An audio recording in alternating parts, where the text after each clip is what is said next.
জানেন কি, মেয়েরা সবসময় বাস্তবতার কাছে অসহায়, কখনো তার পরিবারের কাছে, কখনো তার স্বপ্নের কাছে, কখনো তার ইচ্ছের কাছে, আবার কখনো তার ভালোবাসার মানুষের কাছে। জানেন কি, একটা মেয়ে তার জীবনের প্রত্যেকটা সময় অন্যের জন্য বেঁচে থাকে।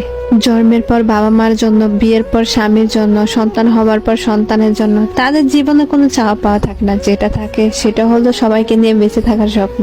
মেয়েরা পারে না তাদের ইচ্ছা মতো চলতে, পারে না কাউকে ভালোবেসে সুখে থাকতে, পারে না তার ছোট ছোট স্বপ্নগুলো পূরণ করতে। যদি বাবা মার কথা মতো চলে তাহলে সে খুব ভালো মেয়ে, আর যদি বাবা মার কথা অবাধ্য করে চলে তাহলে সে খুব খারাপ মেয়ে। ভালোবাসার মানুষটির হাত ধরে সে চলে গেলে ভালোবাসার মানুষটির কাছে সে খুব প্রিয়, অথচ তার কাছে না গিয়ে যদি পরিবারের কথা মতো চলে তাহলে সে স্বার্থপর বেঈমান। শুধুমাত্র একটা মেয়েই জানে এই সমাজে চলতে হলে কত বাস্তবতার সাথে যুদ্ধ করতে হয়। মেয়ে মানে কিছু করার আগে হাজারবার চিন্তা করে করতে হবে এই সমাজ কি বলবে। মেয়ে নামার শব্দটি এক একজনের কাছে এক এক রকম, কারো কাছে